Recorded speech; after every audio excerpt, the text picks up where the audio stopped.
లేటెస్ట్‌గా అయితే సీఎం రేవంత్ రెడ్డి పాలమూరులో ఒక సభ అయితే పెట్టిండు కదా! ఆ సభ ఏంది అంటే, పాలమూరు యొక్క అభివృద్ధికి ఎలాంటి చర్యలు తీసుకోబోతున్నా, ప్రజలను ఉద్దేశించి పాలమూరుకి సంబంధించిన పాలమూరు ఎలా వెనకబడిద్ది అన్నిటి గురించి అయితే సీఎం రేవంత్ రెడ్డి ఒక సభ అయితే పెట్టడం జరిగింది.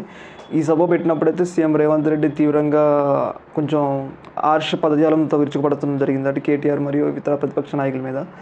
ముందుగా సీఎం రేవంత్ రెడ్డి ఏమన్నాడంటే, కొంచెం అసభ్య పదజాలం అని కాదు గానీ, ఒక హార్ష్ అంటే అగ్రెసివ్ పదజాలాన్ని అయితే వాడిండు. అదేంది అంటే, ముందుగా ప్రతిపక్ష నాయకుల్ని నా కొడకా అని తిట్టడం, పేగులు దించుతా అంటాం, మానవ బాంబులు అంటాం.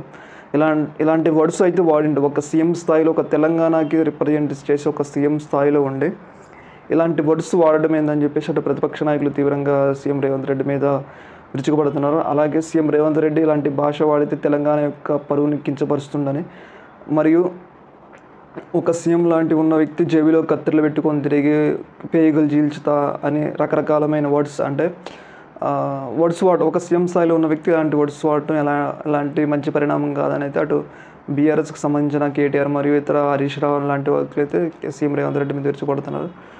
అంటే సీఎం స్థాయిలో ఉన్న వ్యక్తి కూడా ఇలాంటి వర్డ్స్ వాడటం మంచిది కాదు. ఆయన ఒక డిగ్నిటీ మెయింటైన్ చేయాలి. ప్రతిపక్ష నాయకులు అన్నాక ఏయో ఒకటి మాట్లాడుతున్నారు. వాటన్నిటికి రిప్లై చేయాల్సిన అవసరం లేదు. ఫర్దర్‌గా మీరు మంచి చేస్తుంటే ప్రజలు మీ వైపు ఉంటారు. ప్రతి ఒక్కదానికి మీరు రిప్లై ఇచ్చి ఇలాంటి వర్డ్స్ వాడి ప్రజల్లో మీరు చులకన కావడం అనేది ఎంత మాత్రం మంచిది కాదని నా అభిప్రాయం.